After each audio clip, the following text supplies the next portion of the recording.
Transfer of karakter, setelah saya melihat pada buku-buku, saya kemudian meneliti pada beberapa kitab dan juga pada kenyataannya, ada 3 yang bisa mentransfer karakter. 1 Al-Quran, yang kedua kisah-kisah, yang ketiga ulama. Jadi kalau ulama nggak ada, ini nggak ada transfer karakter. Maka dalam hadis tadi, kalau ulama sudah nggak ada, maka muncul pemimpin-pemimpin yang jahil. Karena kenapa? Karena karakternya nggak bisa kemudian ditransfer. Ini yang pertama ulama. Yang kedua adalah kisah-kisah. Karena di dalam Al-Quran, Allah menyampaikan di dalam Al-Quran bahwa kami kisahkan kepada kamu Muhammad kisah-kisah tentang nabi-nabi sebelumnya untuk meneguhkan hatimu. Meneguhkan hatimu, memberikan pelajaran dan menjadi pelipur lara. Jadi kira-kira begitu ya. Berarti ini fungsinya kisah-kisah. Di dalam Al-Quran kisah-kisah banyak atau tidak?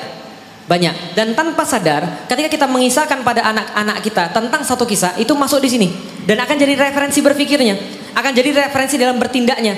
Karena kisah itu yang paling mudah diingat. Contoh, ibu-ibu masih ingat tadi paritnya berapa kilo? 8. Lebarnya 5. Dalamnya?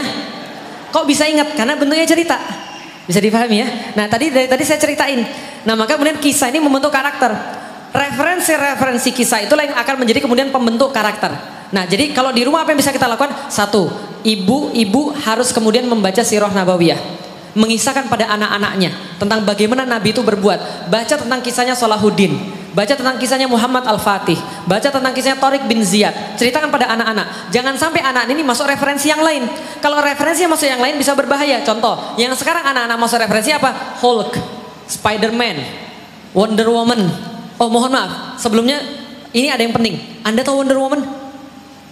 Tahu Wonder Woman? Tahu? Pernah nonton film Wonder Woman? Oke, jadi gini Bapak Ibu sekalian. Wonder Woman ini adalah salah satu contoh dakwah yang berhasil, tapi sayangnya dakwah kekufuran. Yang buat Wonder Woman itu seorang profesor profesor psikologi. Namanya nantilah. Nah, jadi ini profesor psikologi buat satu karakter namanya Wonder Woman. Kenapa dia bisa buat begitu? Nih ceritanya. Profesor ini punya istri.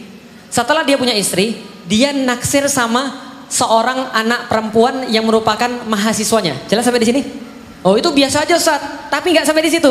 Dia naksir sama anak perempuan yang jadi mahasiswanya, dan kemudian anak perempuan yang mahasiswanya ini ternyata juga suka sama istrinya. Bingung ya?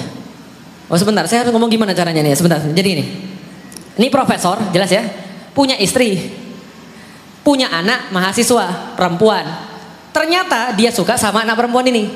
Anak perempuan ini suka sama istrinya. Akhirnya yang terjadi adalah dia nikahi anak perempuan ini, dia kawini anak perempuan ini dan juga bersama dengan istrinya. Istrinya ternyata suka juga sama anak perempuan ini, juga suka pada suaminya. Anak perempuan ini suka pada profesornya, juga suka pada istrinya. Paham kira-kira maksud saya? Ribet nggak kira-kira begini? Oke, LGBT. Jelas sampai di sini? Jadi bisex, ACDC masuk semua, gitu kan ya? Nah, ini kemudian yang terjadi. Nah, dia ini ditentang sama masyarakat Amerika. Jadi masyarakat Amerika bilang, kamu ini pelaku ya jorok, jijik, nista, lempari batu orang, diusir mana-mana, dipukulin orang. Tapi dia bilang, jangan menyerah wahai istri-istriku. Nanti di masa depan kita akan buat Amerika seperti visi kita. Bagaimana caranya? Buat komik. Dan semua kemudian yang ada di Wonder Woman itu, talinya, bentuk pakaiannya, scene-scene yang ada di dalamnya, semua itu sudah dirancang secara psikologi untuk memasukkan yang namanya subliminal message. Jadi pesan-pesan yang tidak kentara kepada anak-anak. Hasilnya Amerika sekarang apa yang terjadi? LGBT boleh. Paham sampai di sini? Artinya apa? Ini referensi pentingnya. Maka jangan biarkan anak-anak nonton hal-hal yang gak bagus. Di rumah saya gak ada TV, mohon maaf. Lah kenapa? Tapi kan TV penting untuk pengajian, betul. Tapi iklannya itu bro, paham teman sekalian? Mengumbar aurat dan sebagainya, interaksi laki-laki dan wanita yang nggak beres. Nah ini kemudian nggak boleh ada pada referensi anak-anak kita. Anak-anak kita dari kecil sudah dikasih gadget, suruh buka YouTube, bebas begitu saja. Wajar referensi-referensi yang salah. Ingat baik-baik, anak kecil tuh kayak tanah kosong. Tanah kosong kalau ditanamin bunga, nanamnya susah. Tapi walaupun sudah muncul bunga, tetap aja ada muncul rumput-rumput. Tapi kalau nggak ditanamnya apa-apa, yang muncul rumput semua, nggak mungkin muncul bunga. Jelas sampai di sini? Nah berarti anak-anak kita pertama referensinya kemudian awasi. Jadi itu kisah-kisahnya, cerita tentang kisah-kisah yang baik. Ibu-ibu kisahkan pada anak-anaknya. Bagaimana kisah Rasulullah, kisah para sahabat. Yang pertama. Yang kedua, pahamkan mereka tentang Al-Quran. Ini yang pertama. Ini yang pertama kali, yang paling dasar. Yang ketiga, buat mereka dekat dengan para ulama. Kenalkan mereka dengan ulama, bawa mereka ke masjid. Tapi anak-anak ribut saat kalau di masjid, nggak apa-apa. Insya Allah saya nggak marah kalau ada anak-anak di masjid. Lah kenapa? Mendingan antum bawa anak-anak ke masjid, anak-anak itu ribut lalu kita ajari supaya tidak ribut daripada Anda melarang anak-anak Anda pergi ke masjid. Kalau mereka nggak dibuat ke masjid, lantas mereka mau makan mana lagi? Maka masjid dibuat nyaman kayak begini, enak apa-apa bisa. Jangan sampai rumah kita lebih bagus daripada masjid. Kalau rumah kita lebih bagus daripada masjid, lantas kita nggak betah di masjid, betahnya di rumah. Bisa dipahami teman sekalian? Itu yang bisa kita lakukan sekarang dengan keterbatasan kita.